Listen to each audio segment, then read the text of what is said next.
12 अरब dollar के package की तवक्को की जा रही है। अभी फिलहाल वाज़ेह तौर पर तफसीलात सामने नहीं है कि क्या कुछ मिलेगा, जिसके अंदर उधार तेल की बात की जा रही है। 3 सालों में 9 अरब डॉलर के 3 अरब डॉलर स्टेट बैंक में रखा जाएगा, 3 अरब डॉलर तक की इजाफी इमदाद या कर्जा मिलेगा। ये अभी वाज़ेह नहीं है। मजीद सूरत इस सूरत में आने वाले दिनों में वाज़ेह होगी पाकिस्तान इससे क्या हासिल कर पाता है। लेकिन बड़ा प्रोटोकॉल, 12 साल बाद का ये दौरा।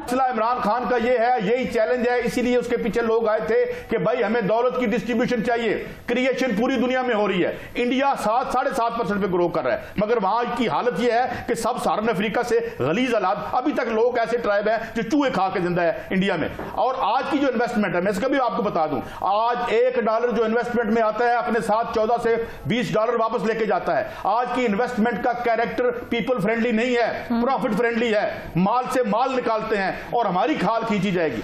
माशी पैकेज की बात हो रही है मुत्तहिदा अरब अमारात से, कोई सियासी इस्तेहकाम आएगा? IMF के पास जाना पड़ेगा? अपोजिशन कह रही है दिन ब दिन कशकोल बड़ा होता जा रहा है इनका। आपको कोई पॉलिसी वाज़ेह हो रही है? आप रोज बच्चों की पैदावार जिस हिसाब से बढ़ा रहे हैं वो भी तो गौर करें ना। हुकूमतों की जिम्मेदारी चीजों को लेकर चलना। मैंने आपसे पूछा इस हुकूमत की माशी पॉलिसी वाज़ेह हो रही है? आप पॉलिसी में वाज़ेह करने लगूंगा ना आप पर। जी कीजिए।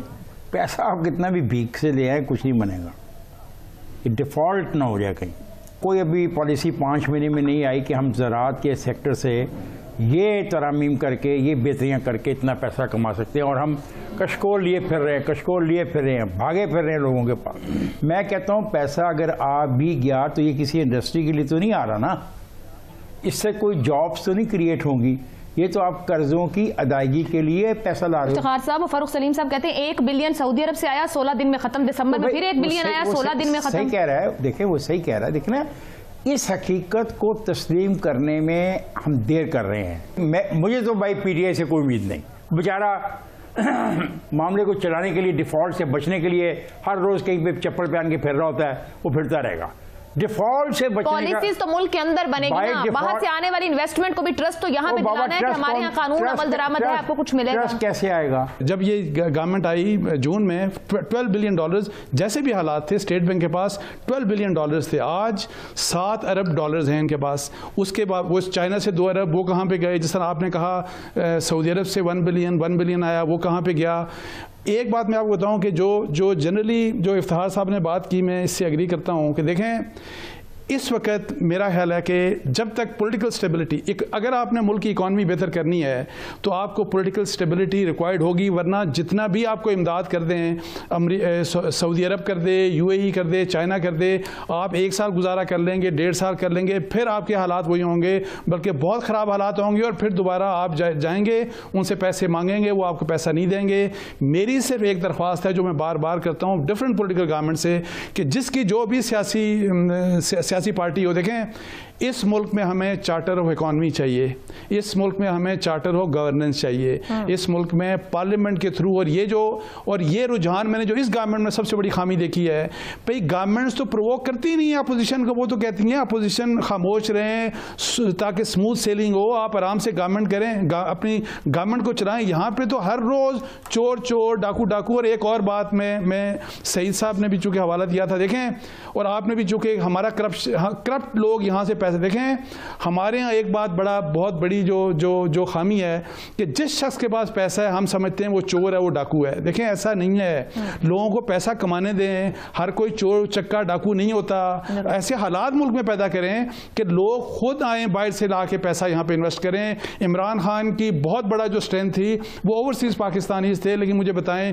कि 5 महीनों में कितना पैसा आया। उन्होंने डैम के लिए अपील की, टोटल जो पैसा रुपीस में आया 1 अरब रुपया बाहर से आया, 8 अरब रुपया पाकिस्तान के लोगों ने यहाँ पे जमा किया।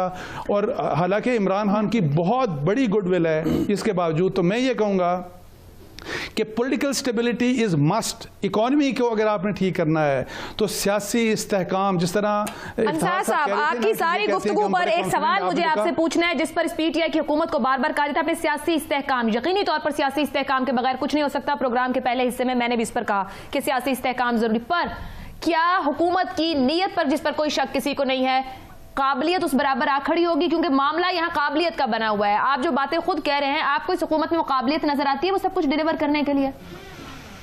नीयत पर शक नहीं है, इरादे पे शक नहीं है? नहीं, मुझे देखें, मैं आपको बताऊं, वैसे मुझे इनएक्सपीरियंस्ड हैं, इमैच्योर भी हैं, काबिलियत अगर हो भी तो जो इमैच्योरिटी है और जो इनएक्सपीरियंस है वो ज़्यादा डोमिनेट हो जाता है और उस लिहाज से चीज़ें मैसअप ज़्यादा हो रही हैं। इमरान खान की नीयत के मुझे ऊपर कोई किसी किस्म का शक नहीं, लेकिन इमरान खान भी मैंने देखा है कि उनकी आप देख लें ज़ुबान वही होती है जो हमारे इंफॉर्मेशन मिनिस्टर साहब की पंजाब में और फेडरल गवर्नमेंट में होती है कि आप टेक ऑन करते हैं अपोजिशन को। मैं इनको ये कहूँगा कि जो अपोजिशन का एहतसाब करना है इदारों को करने दें, आप टेक ऑन मत करें। आप और एहतसाब काम हुकूमत करनी है, इदारों को मजबूत करें और इदारों को करने दें अक्रॉस द बोर्ड अकाउंटेबिलिटी जैसे भी करते हैं, लेकिन आप अपना क्रेडिट मत लें और फिर कहें कि मैं सबको बंद कर दूंगा, इस तरह करेंगे तो आपकी हुकूमत नहीं चलेगी और इकोनॉमी खास तौर पे।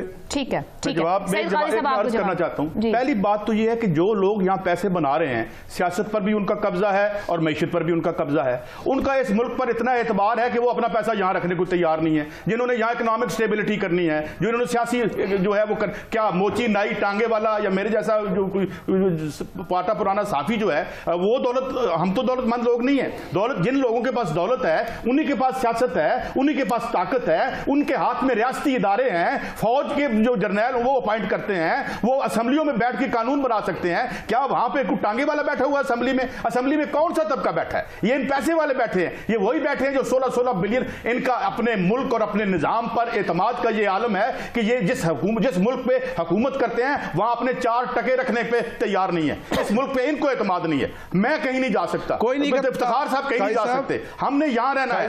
ये जो माल बाहर लेके जा रहे हैं इस मुल्क के मालकान हैं जो यहाँ की सियासत पर काबिज हैं, मैशत पर काबिज हैं। और मैं यकीनन मैं कहता हूं कि 2-4 नेक आदमी होंगे भी, लेकिन यहां नेक आदमियों की गुंजाइश हमने खत्म कर दी है। अब वारदात ना करें, टैक्स ना बचाएं तो बंदा बिजनेस नहीं कर सकता। ठीक है जी। इफ्तिखार साहब, सियासी इस्तेहकाम एक छोटी सी बात आयशा छोटी सी बात काई साहब, देखें जो इन्वेस्टर होता है और जो बिजनेसमैन होता है उसकी मेंटालिटी को अगर आपने समझना है, जिस तरह वो कहते हैं ना कि दरख्त के ऊपर के परिंदे बहुत से आके बैठ जाते हैं, अगर आपने वहां पत्थर मारा या फायर कर दिया परिंदे सब के सब उड़ जाएंगे।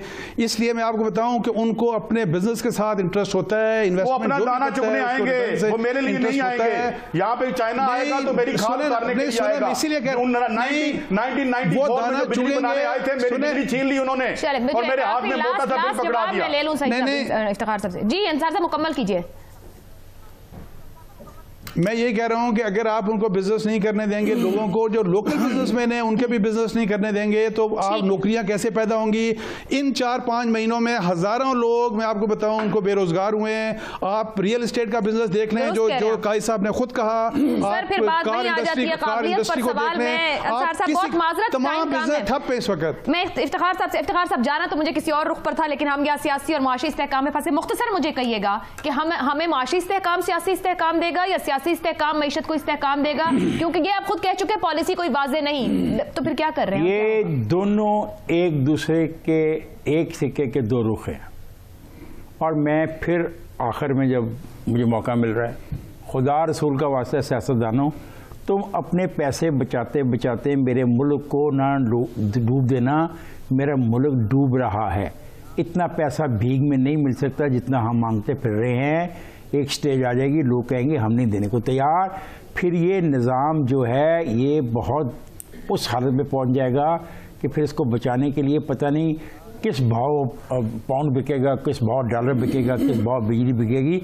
अपनी पैसे बचाने के चक्कर में इसको इस हद तक ना पहुंचाओ। मुझे सिर्फ इतना कहना है।